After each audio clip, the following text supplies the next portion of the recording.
Hello, good morning everyone. सबसे पहले तो आप सब लोगों को दीपावली की हार्दिक शुभकामनाएं।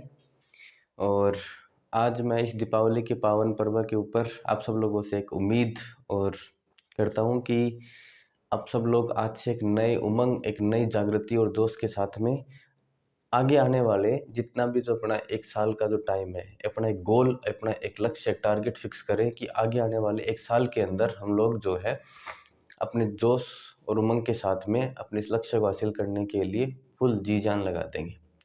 ठीक है, साथ ही साथ मेरे जो स्टूडेंट्स हैं 11th 12th और 10th 11th के जो भी फ्रेंड्स हैं, उन सब लोगों से मैं ये उम्मीद करता हूँ कि आप लोग सब लोग जो है कंटिन्यू क्लासेस को देखते रहिए। आप सब लोगों को एक नई और अच्छी तरीके से आपको नॉलेज वाली क्लासेस लगातार मिलती रहेंगी।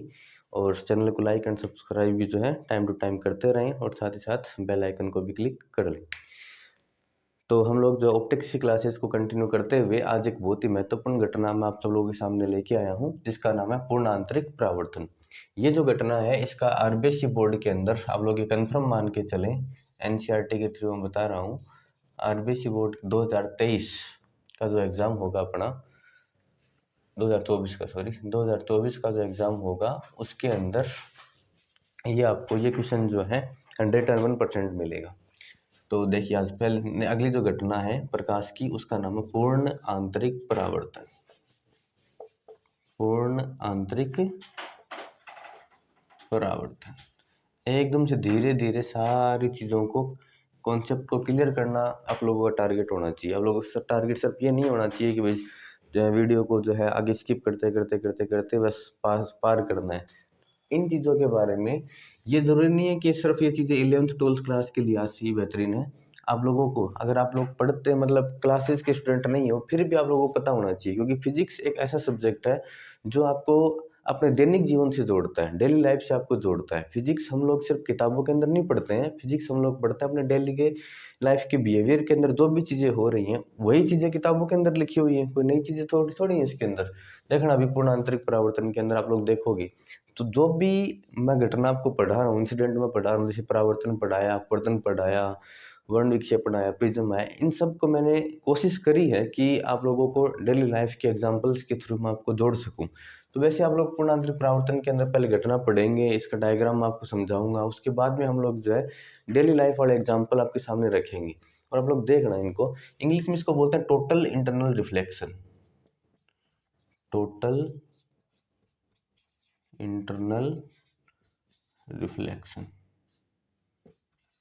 देखना, ये जो घटना होगी, हम लोगों ने पढ़ा था परावर्तन, हम लोगों ने पढ़ा था अपवर्तन, ये उन दोनों का मिक्सअप है। तो इसके अंदर मिक्सअप है कहने का मतलब अपवर्तन भी होगा, अपवर्तन होगा तो सीधी सी बात है इसके अंदर क्या होंगी, दो माध्यम काम में आएंगे।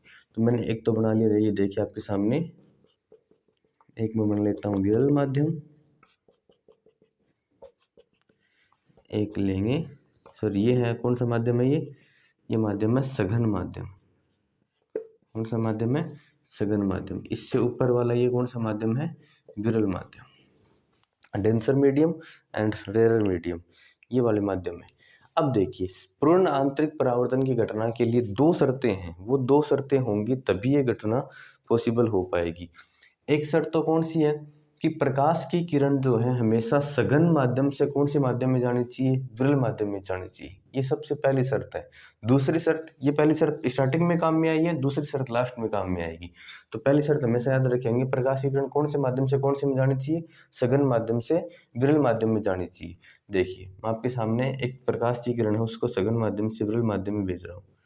ये मैंने प्रकाश की किरण ली, ये कौन सी किरण हो जाएगी, ये आपतित किरण। अब आप मेरे को एक बात बताइए, इस माध्यम का अपवर्तनांक ज़्यादा है, इसके अंदर प्रकाश का वेग क्या होगा, कम होगा। इसका अपवर्तनांक कम है, इसमें प्रकाश का वेग क्या होगा, ज़्यादा होगा। तो अभी मैंने आपको बताया था कि जब प्रकाश की किरण सघन माध्यम से विरल माध्यम में जाएगी तो आप लोग मेरे को एक बात बताओ, ये अभिलंब की तरफ मुड़ेगी या अभिलंब से दूर हटेगी। तो सीधी सी बात है, अभिलंब से क्या होगी, ये दूर हटेगी, क्योंकि इसकी स्पीड बढ़ जाती है। ठीक है, जैसे सपोज दैट कि आपने यहाँ पे कोण लिया, मैं आपको एग्जांपल के थ्रू समझाऊँ। मान लो आपने यहाँ पे कोण लिया 30 डिग्री, तो यहाँ पे कोण का मान 30 डिग्री रहेगा, फिर उससे ज़्यादा हो जाएगा, तो कोण का मान उससे ज़्यादा हो जाएगा, 30 की बजाय कितना हो जाएगा, दैट सपोज कि बढ़ के ये कितना हो गया, 45 डिग्री हो गया। तो कोण का मान हमेशा याद रखना, सघन से विरल में जाएगी तो कोण का मान क्या होता है, विलंब से प्रकाश की किरण क्या होती है, दूर हो जाती है, इसलिए कोण का मान क्या हो जाएगा, बढ़ जाएगा। अब सुनो, अब अगर हम लोग इस आपतन कोण का मान अगर बढ़ा दें, आपतन कोण का मान क्या कर दें, बढ़ा दें। लेट सपोज करके देखो, पहले ये कोण 30 डिग्री था, मैं चलो मोटा मोटा यहाँ पे लिख देता हूँ, कोण का मान कितना डिग्री था, 30 डिग्री था आई का मान, तो आर का मान बढ़ के 30 से कितना हो गया था, ज़्यादा हो गया था, 45 डिग्री हो गया था। अब देखो दैट सपोज इट, ये अपना विलंब है, कोण का मान 30 से मैंने बढ़ा करके 45 कर दिया, कितना कर दिया, कोण का मान बढ़ा के 30 से 45 कर दिया। तो अब ये 30 था, ये 45 था, ये 45 है, तो सीधी सी बात है ये और ज़्यादा दूर हो जाएगी, तो विलंब से दूर हटती है, अब की बार और ज़्यादा दूर हो जाएगी, तो कोण का आपतन कोण का मान बढ़ाया तो सीधी सी बात है अपवर्तन कोण का मान भी क्या हो जाएगा, बढ़ जाएगा। अभी भी नहीं रुक रहे हो आप, तो अभी भी नहीं रुक रहे हो, अगली कंडीशन में आपने क्या किया, आपतन कोण का मान और ज़्यादा बढ़ा दिया, आपतन कोण का मान क्या किया आपने, यह विलंब आपतन कोण का मान आपने और ज़्यादा बढ़ा दिया। अगर आपतन कोण का मान आप और ज़्यादा बढ़ाओगे, सपोज दैट पहले 30 था, ये 45 हुआ, ये 45 था, दैट सपोज ये 60 हुआ, अब की बार इसको 60 डिग्री कर दो, ये अपन एक एग्जाम्पल ले रहे हैं, फिक्स नहीं है, अब इसका मान और ज़्यादा बढ़ा दो, तो एक कंडीशन ऐसी आएगी कि अपवर्तन कोण बढ़ के कितना डिग्री हो जाएगा, 90 डिग्री हो जाएगा, कितना डिग्री हो जाएगा, आर का मान 90 डिग्री हो जाएगा। और यहाँ पे एक शर्त लागू होगी, आपतन कोण का मान आपने बढ़ाया, अपवर्तन कोण का मान बढ़ के 90 डिग्री हो गया, तो अपवर्तन कोण का मान 90 डिग्री जिस आपतन कोण पे होता है, उस आपतन कोण को बोलते हैं क्रांतिक कोण, क्रिटिकल एंगल, और क्रिटिकल एंगल को हम लोग शो करेंगे किससे, आई सी से, सी का मतलब यहाँ पे क्रिटिकल से, किससे है, क्रिटिकल से। तो आपतन कोण का वह मान जिस पर अपवर्तन कोण बढ़ के कितना हो जाता है, 90 डिग्री हो जाता है, उसको बोलते हैं क्रांतिक कोण। अब देखो अगली जो कंडीशन होगी, अगली जो कंडीशन होगी उसके अंदर आप लोग रुके नहीं, अपने आपतन कोण का मान बढ़ाते गए बढ़ाते गए, आपने अगर अभी भी नहीं रुके हो, आपने जो क्रांतिक कोण था, क्रांतिक कोण पे अपवर्तन कोण कितना हो गया, 90 डिग्री, अब आप क्रांतिक कोण से भी और ज़्यादा अधिक कोण कर देते हो, और ज़्यादा बढ़ा देते हो, आपतन कोण का मान आपने क्या किया, क्रांतिक कोण से भी क्या कर दिया, ज़्यादा कर दिया, क्रांतिक कोण से भी क्या कर दिया, ज़्यादा कर दिया।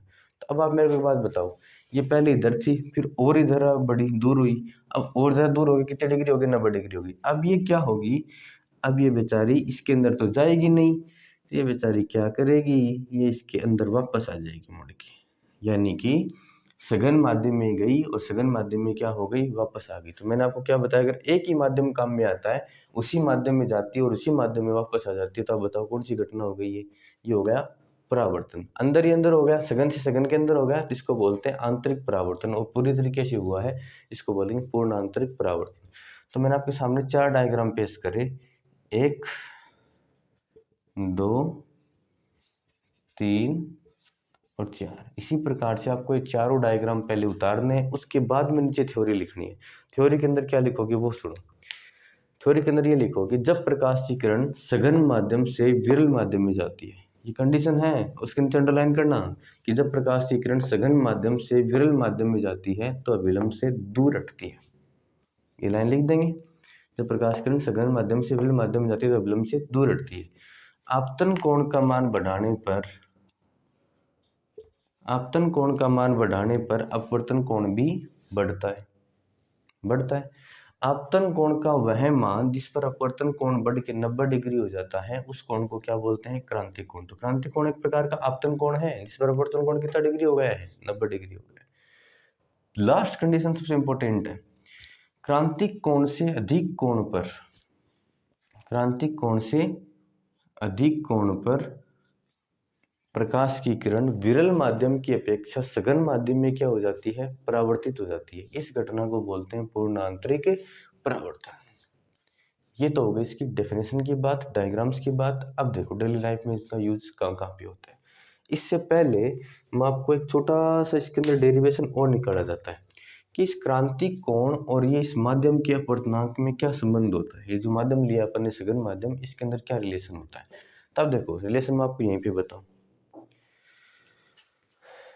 किस किस में रिलेशन निकाल रहे हैं, रिलेशन निकाल रहे हैं हम लोग एन अपवर्तनांक, सघन माध्यम के अपवर्तनांक और क्रांतिक कोण आईसी में संबंध। ये भी काफी बार पूछा जाता है, इसी से जुड़ा हुआ है। अब ये मेरे को एक बात बताओ, पहली बात तो प्रकाश की किरण कौन से माध्यम से कौन से माध्यम में जा रही है, सघन माध्यम से विरल माध्यम में जा रही है। जब प्रकाश की किरण सघन माध्यम से विरल माध्यम में जाती है तो स्नेल का नियम क्या होता है, एन बराबर साइन आर बट्टे साइन आई। याद रखिए सबको, देखो विरल से सघन में जाती है तो साइन आई बट्टे साइन आर होता है, और सघन से विरल में जाती है तो इसका उल्टा करेंगे तो साइन आर बट्टे क्या होगा, साइन आई सी।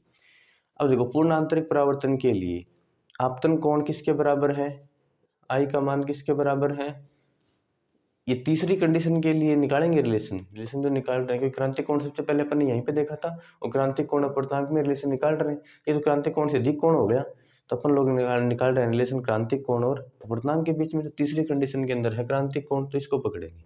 देखो क्रांतिक कोण आपतन कोण है एक प्रकार का, तो आपतन कोण किसके बराबर हो गया, क्रांतिक कोण के बराबर, आर का मान किसके बराबर हो गया, 90 डिग्री के बराबर।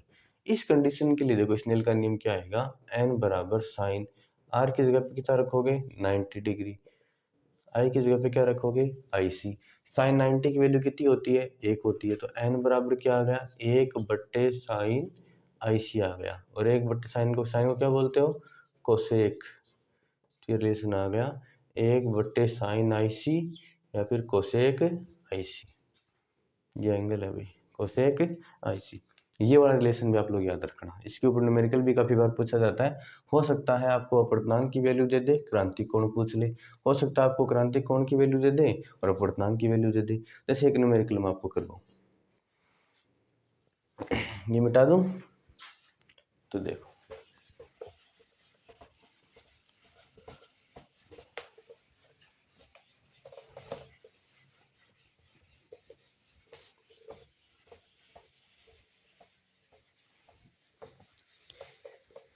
समझ में आ गया ढंग से, अच्छे से, ठीक है। चलो एक समझ में आ गया, फिर एक न्यूमेरिकल करके दिखाओ मेरे को आप लोग, कह रहा हूँ न्यूमेरिकल के अंदर ये जरूर देख लेना कि आपको माध्यम कौन से कौन सी में जाती दिखाई दे रही है। देखो जैसे एक प्रकाश किरण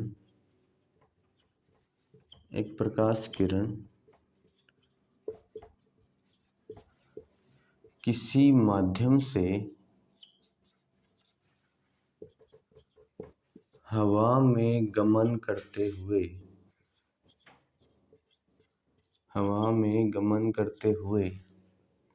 किसी माध्यम से हवा में गमन करते हुए 30 डिग्री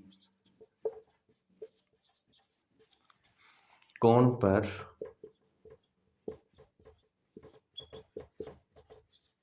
आपतित होती है तो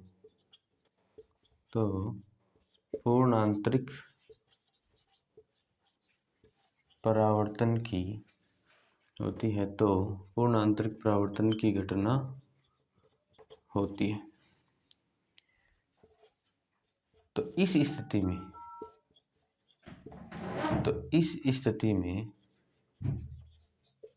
माध्यम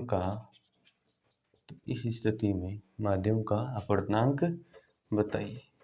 चलो इसका आंसर करते हैं। देखो क्या दिया है, एक प्रकाश की किरण किसी माध्यम से किसमें गमन कर रही है, हवा में गमन कर रही है। इसका मतलब हवा में गमन कर रही है, तो हवा कौन सा माध्यम है, विरल माध्यम। तो ये कौन सा माध्यम होगा, हवा से जो थोड़ा सा भारी होता है वो कौन सा माध्यम होता है, सघन माध्यम होता है।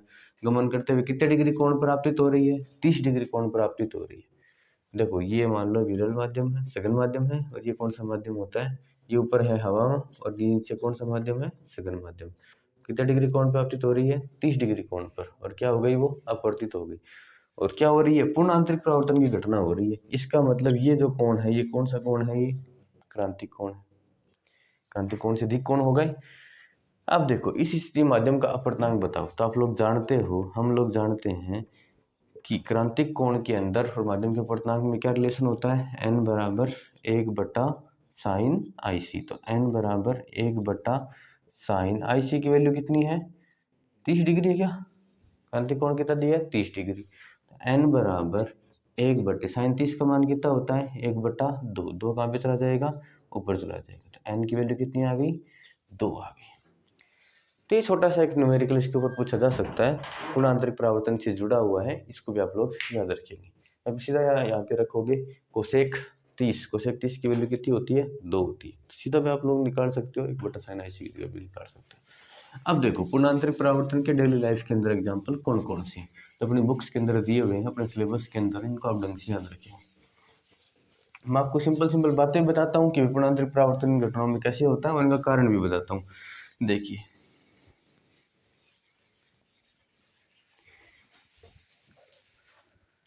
तो सीधी सी एक बात याद रखनी है, सघन माध्यम से विरल माध्यम में जाएगी, क्रांतिक कोण से थोड़ा सा भी अगर ज्यादा कोण हुआ तो उसी माध्यम में क्या आ जाएगी वापस लौट करके आ जाएगी। इस घटना को क्या बोल रहे हैं पूर्णांतरिक परावर्तन। इसका पहला एग्जाम्पल, सबसे बेस्ट एग्जाम्पल जो माना जाता है पूर्णांतरिक परावर्तन के उदाहरणों के अंदर, सबसे पहला है हीरे का चमकना।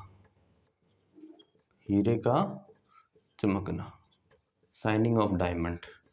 हीरा जो होता है वो क्यों चमकता है, ऐसा क्या है, हीरे का चमकने का कारण क्या है, या फिर हीरा कौन सी घटना के कारण चमकता है। तो सुनो, हीरा जो होता है वो पूर्णांतरिक परावर्तन के अंदर कारण चमकता है। क्यों चमकता है, हीरे को इस प्रकार से तराशा जाता है, तराशने का मतलब होता है काटा जाता है। इस प्रकार से आप देखो, अगर हीरे की बात करें इस प्रकार से अगर मैं बनाऊं,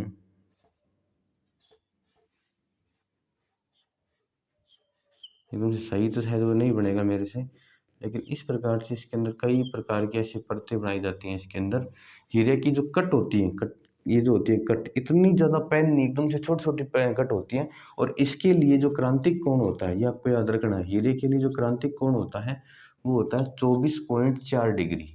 कितना होता है 24.4 डिग्री।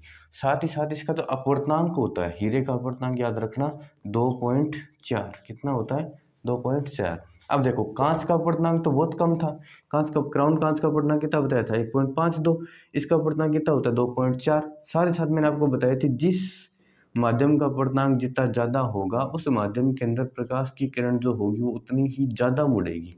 तो सीधी सी बात, इसका अपवर्तनांक ज़्यादा है तो इसके अंदर जैसे प्रकाश पड़ेगा तो वो ज़्यादा मुड़ेगा, ज़्यादा तो मुड़ेगा ही मुड़ेगा। साथ ही साथ देखो इसका जो है क्रांतिक कोण ये भी बहुत ही कम होता है, ये क्रांतिक कोण 24.4 डिग्री ज़्यादा नहीं है, बहुत ही कम है। अगर आप कांच की बात करते हो, क्राउन कांच की, लेंस वाले कांच की या फिर फ्लिंट कांच की, उनका लगभग जो ये होता है क्रांतिक कोण का मान वो कितना होता है 42 डिग्री होता है। कितना होता है 42 डिग्री। अब इसका अपवर्तनांक कम है, कोण ज़्यादा है, कोण तो ज़्यादा है, अपवर्तनांक क्या है कम है। देखो वैसे भी ये दोनों एक दूसरे के उल्टे होते हैं, मैंने अभी भी आपको क्या बताया था साइनासी, तो वैसे भी एक दूसरे के व्युत्क्रमानुपाती हैं। इसका मान कम है, इसका मतलब इसका मान क्या होगा ज़्यादा होगा। इसके लिए एन का तो होना तो रियल में तो होना चाहिए, एन का मान जितना ज़्यादा होगा और क्रांतिक कोण जितना कम होगा, हमेशा याद रखना पूर्णांतरिक परावर्तन के लिए सबसे बेस्ट बात यही है, सबसे बढ़िया किस कौन से पदार्थ के अंदर सबसे जल्दी से आपको पूर्णांतरिक परावर्तन दिखेगा, जिसका अपवर्तनांक जितना ज़्यादा होगा क्रांतिक कोण उतना कम होगा। तो क्रांतिक कोण कम होना बढ़िया क्यों है, क्योंकि जैसे कोई प्रकाश इसके ऊपर आकर के गिरेगा तो उस कोण का मान क्रांतिक कोण से जल्दी से क्या हो जाएगा ज़्यादा हो जाएगा, क्योंकि क्रांतिक कोण है ही क्या बहुत ही कम है। इसके ऊपर जैसे प्रकाश गिरेगा तो उस प्रकाश का क्या हो जाएगा क्रांतिक कोण का, क्रांतिक कोण से क्या हो जाएगा कोण का मान ज़्यादा हो जाएगा, अपतन कोण का मान, अपतन कोण का मान ज़्यादा हो जाएगा तो सीधी सी बात है प्रकाश की किरण कहाँ पे आ जाएगी उसी माध्यम के अंदर आ जाएगी। और कौन सी घटना हो जाएगी पूर्णांतरिक परावर्तन की घटना हो जाएगी। तो इस बात को याद रखना, हीरे के लिए एन का मान ज़्यादा होता है और कितना होता है 2.4, क्रांतिक कोण कितना होता है 24.4 डिग्री। तो क्रांतिक कोण होता है कम, अपवर्तनांक होता है ज़्यादा, इसलिए जैसे प्रकाश की किरण गिरती है इसके ऊपर तो क्रांतिक कोण से कोण का मान जल्दी से क्या हो जाता है अधिक हो जाता है, और एन का मान ज़्यादा होने के कारण जल्दी जल्दी क्या हो जाएगी मुड़ जाएगी। ठीक है, इसलिए इसके अंदर बहुत सारे मतलब बहुपूर्णांतरिक परावर्तन आपको देखने को मिलेगा। तो हमेशा याद रखना हीरा जो होता है वो कौन सी घटना के कारण चमकता है, पूर्ण आंतरिक परावर्तन की घटना के कारण चमकता है। कारण भी मेरे हिसाब से आपको अच्छी तरीके से समझ में आ गया, क्योंकि इसका क्रांतिक कोण का मान कम होता है 24 डिग्री और 24.4 डिग्री, और इसका जो अपवर्तनांक होता है वो क्या होता है ज़्यादा होता है। तो पहला तो कारण आप लोग याद रखेंगे हीरे का चमकना। दूसरी जो घटना है दूसरा एक इम्पोर्टेंट नियम, इम्पोर्टेंट तो हालांकि सारे ही हैं, वो है प्रकाशिक तंतु। कौन सी युक्ति है? प्रकाशिक तंतु। इंग्लिश में नाम भी इसका याद रखना, इसको बोलते हैं optical fibre. Optical fibre, fibre का मतलब होता है, तंतु का मतलब होता है एक तार, और ये एकदम से मान के चलो बहुत ही पतला सा तार होता है, इतना पतला कि इसका जो व्यास होता है वो हमारे सिर का जो बाल होता है उसके व्यास के बराबर होता है। और ऐसा माना जाता है कि इस प्रकाशिक तंतु का या फिर हमारे सिर के बाल का जो व्यास होता है वो 0.01 ही मानो आप लोग, लेकिन 0.1 भी ना मानो, 0.1 मिलीमीटर, इतना व्यास माना जाता है किसका? प्रकाशिक तंतु का। और ये जो प्रकाशिक तंतु होता है ये हमेशा आप लोग याद रखेंगे, ये सिलिका का बना होता है, SiO2 का ये बना होता है, इसका व्यास बहुत ही कम होता है। इसकी देखो स्ट्रक्चर कैसी होती है, इसके अंदर दो भाग होते हैं, अगर मैं आपको बना के दिखाऊं, तार है, ये मैंने मोटा बनाया है ताकि आपको समझ में आ जाए, वरना इसके अंदर इतनी घटनाएं होंगी तो आपको समझ में नहीं आएंगी। बाहर वाला जो भाग होता है, देखो एकदम से मैं आपको बनाऊंगा, पतला सा तार है,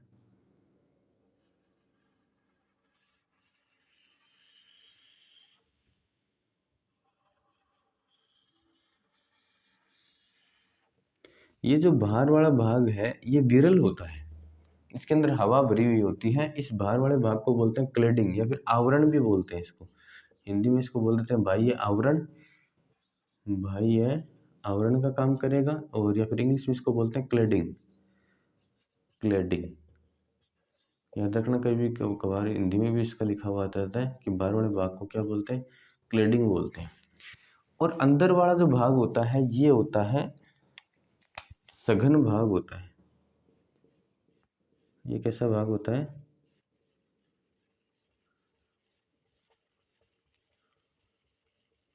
ये थोड़ा सा क्या होता है, सघन भाग होता है।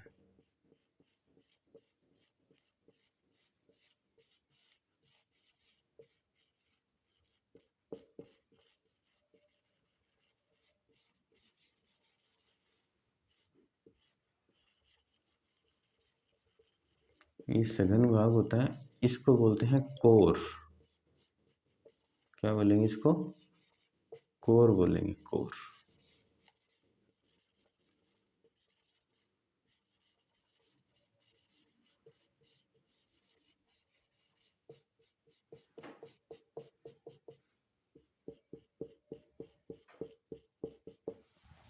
ठीक है जी, इस अंदर वाले भाग को क्या बोलेंगे? कोर बोलेंगे, हमेशा याद रखिए, कोर। अब देखो, ये बाहर वाला भाग जो है ये क्लेडिंग कहलाता है, ये विरल भाग है, अंदर वाला जो भाग है ये है सघन भाग। जैसे ही इसके अंदर कोई प्रकाश की किरण आएगी, लेट सपोज इट, ये वाला प्रकाश की किरण इसके अंदर आई, तो ये प्रकाश की किरण देखो, अभी ये जो है, ये वाली जो किरण, ये वाली जो रेखा है, ये वाली रेखा इस सघन माध्यम की और विरल माध्यम की दोनों की कॉमन रेखा है, उभयनिष्ठ रेखा है। और जैसे ही इस उभयनिष्ठ रेखा के ऊपर प्रकाश की किरण आकर के गिरेगी, तो इस उभयनिष्ठ रेखा के ऊपर आकर गिरने के कारण सीधा ही आपतन कोण का मान जो होता है वो क्रांतिक कोण से, प्रकाशित तंतु की स्ट्रक्चर इस प्रकार की बनाई जाती है कि ये सघन भाग है, इसको कोर बोलते हैं, बाह्य वाला भाग जो है ये किसको क्या बोलते हैं? विरल भाग बोलते हैं। तो जैसे इसके ऊपर कोई प्रकाश की किरण आकर गिरेगी तो इस उभयनिष्ठ रेखा के ऊपर क्रांतिक कोण का, आपतन कोण का मान क्रांतिक कोण से क्या हो जाएगा? ज्यादा हो जाएगा।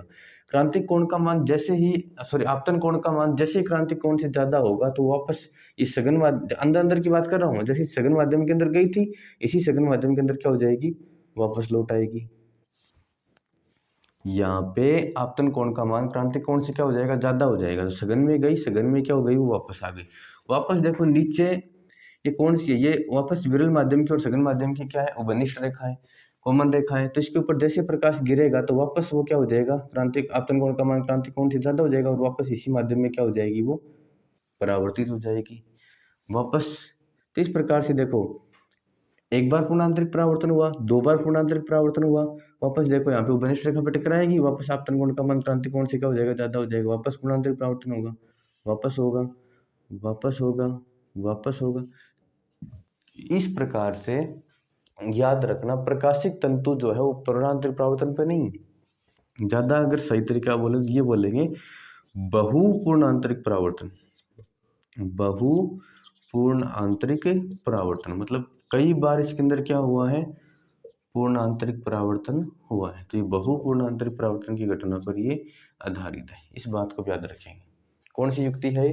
प्रकाशिक तंतु है, दो भाग होते हैं, बाहर वाले भाग के अंदर वायु भरी होती है, विरल भाग बोलते हैं, इसका नाम होता है बाह्य आवरण या फिर इसको क्लैडिंग बोलते हैं। अंदर वाला भाग जो होता है वो सघन भाग होता है, इसको कोर बोलते हैं। इसकी उपनिष्ठ रेखा के ऊपर जैसे प्रकाश की किरण आकर के गिरती है तो उसका मान जो होता है क्रांति कोण से क्या हो जाता है, ज्यादा हो जाता है, और उसी माध्यम के अंदर क्या हो जाती है, वो परावर्तित हो जाती है। तो बार बार ये टकराते टकराते कई बार पूर्णांतरिक परावर्तन की घटना होगी और फाइनल जो प्रकाश होगा वो अपने जहाँ पे अपन को भेजना था जिस टारगेट के ऊपर वहां पे पहुंच जाएगा। तो एक प्रकार से संचार तंतु का काम करती है। इसी प्रकार की एक युक्ति बहुत सारे पूर्ण आंतरिक परावर्तन, बहुत सारे ऑप्टिकल फाइबर्स को जोड़ करके एक युक्ति बनाई जाती है, जिसका यूज हम लोग जो है अपने जो शरीर होता है उसकी इंटरनल जो स्ट्रक्चर होती है, आंतरिक जो संरचनाएं होती हैं, जैसे फेफड़ा है या फिर अमाशय है, इन सब का अध्ययन करने के लिए हम लोग अध्ययन करते हैं। और उस युक्ति को मतलब चिकित्सा के क्षेत्र में हॉस्पिटल्स वगैरह के अंदर इनका यूज किया जाता है। इसको बोलते हैं एंडोस्कोपी। क्या बोलते हैं? एंडोस्कोपी। तो कभी अगर आपको ये नाम भी अगर मिल जाए तो आपको इसको मतलब वो मत करना कि कौन सी क्या क्या आ गया, तो हमेशा याद रखना बहुत सारे पूर्णांतरिक बहुत सारे प्रकाशिक तंतु मिलकर के एक युक्ति बनाते हैं, उसको बोलते हैं एंडोस्कोपी, जिसका उपयोग जो है चिकित्सा के क्षेत्र में शरीर की मानव शरीर की आंतरिक संरचनाओं के अध्ययन करने के लिए किया जाता है। तो एंडोस्कोपी भी कौन सी घटना के ऊपर आधारित है? पूर्णांतरिक परावर्तन की घटना के ऊपर बेसिस से आधारित है। ठीक है, चलो दो एग्जाम्पल हमारे पूरे हो गए। पहला हीरे का चमकना, दूसरा प्रकाशिक तंतु। तीसरा जो आएगा अभी उसकी बात करते हैं।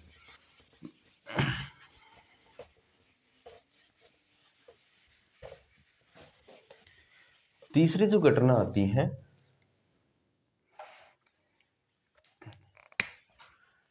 वो आता है पूर्ण परावर्तक प्रिज्म। पूर्ण परावर्तक प्रिज्म। और ये पूर्ण परावर्तक जो प्रिज्म है ये भी किस पे आधारित है? ये भी पूर्ण आंतरिक परावर्तन की घटना पर आधारित है। देखो पूर्ण परावर्तक प्रिज्म का मतलब क्या हुआ। प्रिज्म को मैंने आपको बताया था कि तीन इसके अंदर ऊर्ध्वाधर सतह होती है और दो इसके अंदर कैसी होती है, क्षैतिज सतह होती है। तीन होती हैं वर्टिकल और दो कैसी होती हैं, हॉरिजॉन्टल। इसके अंदर जो है प्लेन होते हैं और उनसे मिलकर के प्रिज्म बनी होती है। तो प्रिज्म को अगर अपन लोग जो है अलग अलग प्रकार से रखें, अलग अलग तरीके से रखें, तो देखो इसके ऊपर कई डिग्री के कोण आपको दिखेंगे। पहली स्ट्रक्चर जो मैं आपको बना के दिखाऊं, अगर हम लोग प्रिज्म को इस प्रकार से रखते हैं, एक मैंने प्रिज्म ले लिया, अगर आप प्रिज्म को इस शेप के अंदर रखते हो, अब आपको बोले मतलब प्रश्न तो ये आएगा कि एक प्रिज्म की सहायता से आप लोग पुनः मतलब आपतित किरण और जो अपवर्तित किरण है परावर्तित किरण के मध्य 90 डिग्री का 180 डिग्री का ये सब कोण बना करके दिखाइए। तो देखो अब मैंने यहाँ पे एक बिंब लिया ए बी, इससे प्रकाश की किरण गई, कितने डिग्री पे टकराएगी? ऐसे मुड़ा हुआ तो सीधी सी बात है वो कहाँ पे आएगी, वो नीचे की तरफ आएगी। कितने डिग्री के कोण पे जाएगी? वो 90 डिग्री के कोण पे। और ये क्या हो गई? ये परावर्तित हो गई। इससे कोई प्रकाश की किरण आएगी, वो भी क्या होगी? परावर्तित होगी। कितने डिग्री के कोण पे? 90 डिग्री के कोण पे। और इनका ये बनेगा प्रतिबिंब। ये ए से आई थी तो ये बनेगा ए डैश, ये बी से आई थी तो ये क्या बन जाएगा? B dash. तो अभी आपको कोई बोले कि एक मतलब किरण को जो है 90 डिग्री के कोण पे झुका के दिखाइए प्रिज्म की सहायता से, तो ये मैंने कितने डिग्री कोण पे झुका के दिखाया आपको? 90 डिग्री कोण पे। अभी अगर हम लोग प्रकाश की किरण को प्रिज्म की सहायता से 180 डिग्री के कोण पे मोड़े, 180 डिग्री के कोण पे मोड़ने के लिए देखो प्रिज्म को कैसे रखा जाता है उसकी बात करते हैं। देखिए अब आप लोग जो है प्रिज्म को रखें एकदम से सिंपल वाली स्ट्रक्चर के अंदर, जैसे आप लोग रखते हो ऐसे ही रखो प्रिज्म को।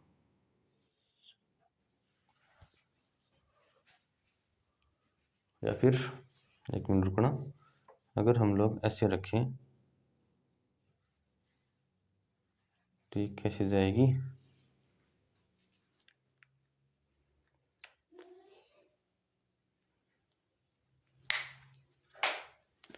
ऐसे नहीं, अगर हम लोग प्रिज्म को रखें अब की बार कैसे, इस शेप के अंदर रखें,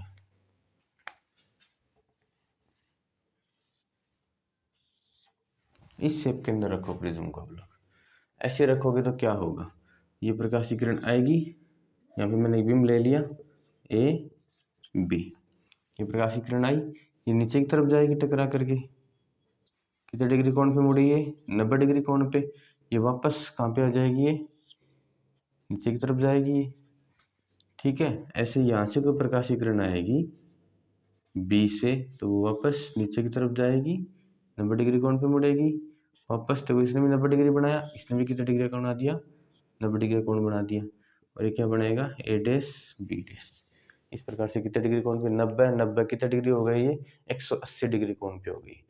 तीसरा देखिए, अगर आप लोगों को वो बोले कि अगर एक प्लेन मिरर के ऊपर आप लोग एक बिंब को रखो, जैसे मैंने यहाँ पे एक बिंब लिया, देखना ए बी, यहाँ से कोई प्रकाश की किरण गई, ये उसको क्या कर देगा, यहाँ पे क्या कर देगा परावर्तित कर देगा।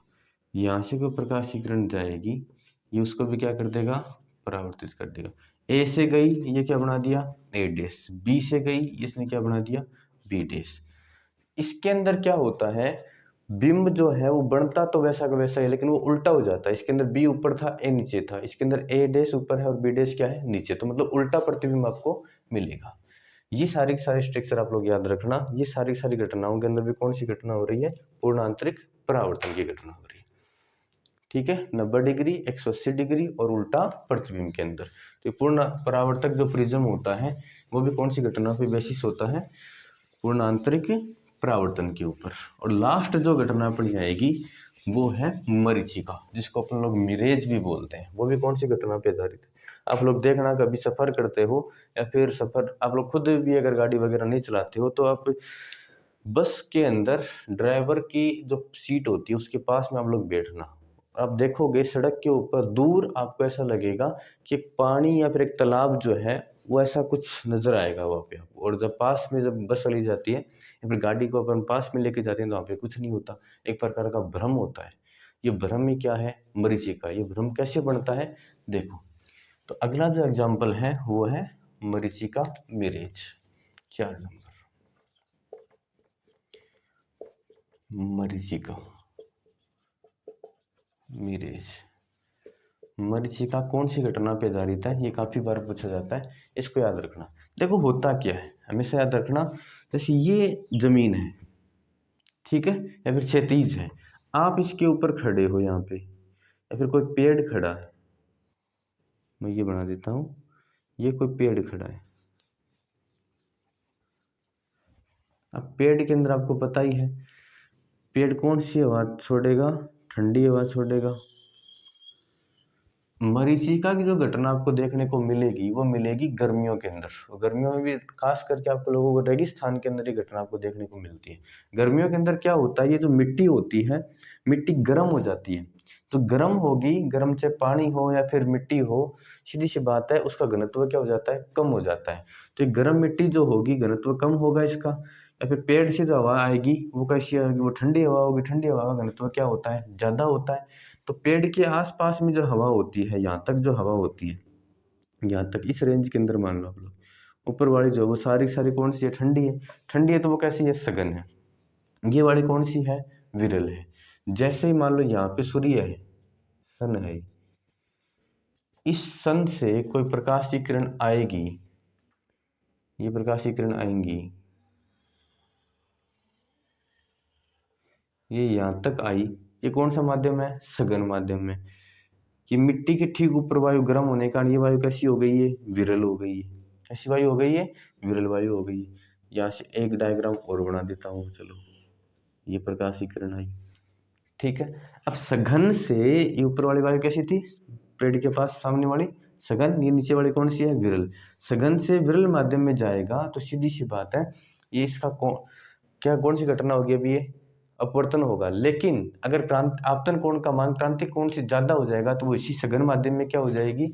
अब नीचे देखो, मिट्टी नीचे से कैसी होती है, ठंडी होती है, तो ये इसी माध्यम में अगर वापस मुड़ेगी सघन माध्यम के अंदर ही, तो आपको देखो कहाँ पे दिखने का प्रतिबिंब, मतलब प्रतिबिंब आपको कहाँ पे दिखेगा, यही पेड़ आपको दिखने का भ्रम होगा कि ये पेड़ कहाँ पे है, ये नीचे की तरफ है। कहाँ पे दिखने का भ्रम होगा आपको, ये नीचे की तरफ। तो एक प्रकार का भ्रम है, आपको होता है लेकिन है नहीं रियल के अंदर। सघन से विरल माध्यम, तो आपको देखो मरीचिका के बारे में क्या लिखना है। गर्मियों में रेगिस्तान के अंदर मिट्टी जो है वो गर्म हो जाती है, तो ये क्या कैसा हो जाती है, विरल हो जाती है। विरल के ठीक ऊपर वायु कैसी होती है, सघन होती है। जब सूर्य से आने वाली प्रकाश किरण पेड़ से गुजरते हुए सघन माध्यम से विरल माध्यम में आती है, तो आपतन कोण का मान क्रांतिक कोण से अधिक होते ही आपको जो ये पेड़ का प्रतिबिंब है किसमें दिखने लगता है, मिट्टी के अंदर दिखने आपको लग जाता है। छाया इसकी मिट्टी के अंदर बन जाती है। इस घटना को क्या बोलते हैं, मिट्टी के अंदर बनने का भ्रम होता है, ऐसे बोल दो। इस भ्रम को क्या बोलते हैं, मरीचिका बोलते हैं। ठीक है, ये सब घटनाएं हम लोगों ने पढ़ी हैं। कौन कौन सी घटनाएं देखी इसके अंदर, सबसे पहले हम लोगों ने देखा था हीरे का चमकना, दूसरा प्रकाशिक तंतु ऑप्टिकल फाइबर, और तीसरी घटना कौन सी देखी थी, पूर्ण परावर्तक प्रिज्म, और चौथी देखी है मरीचिका। तो ये सारा का सारा जो टॉपिक था ये था पूर्णांतरिक परावर्तन, जिसकी मैंने डेफिनेशन आपको बताई।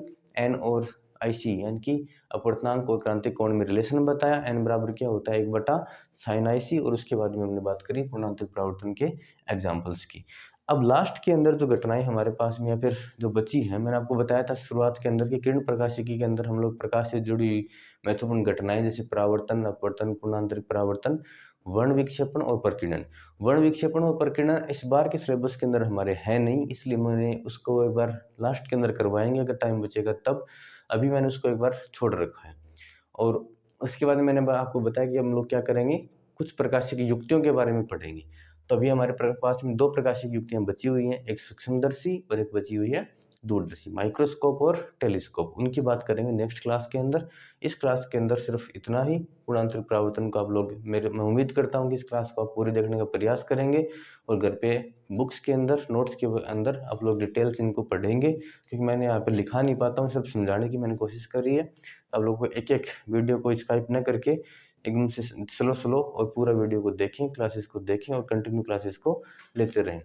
ठीक है, और दीपावली के एक बार फिर से आप सब लोगों को ढेर सारी शुभकामनाएं, और आप लोगों का जीवन जो है इस प्रकार से आज से आप लोग एक संकल्प लेंगे, मैं उम्मीद करता हूँ। ठीक है, तो अगली क्लासेस के अंदर हम लोग, और इसी प्रकार से चैनल को सपोर्ट करते रहिए। आपके सपोर्ट को देखते हुए मैं बहुत ही, हमको भी अच्छा लगता है, और इसके साथ साथ में चैनल को लाइक एंड सब्सक्राइब भी करते रहिए। थैंक यू, धन्यवाद।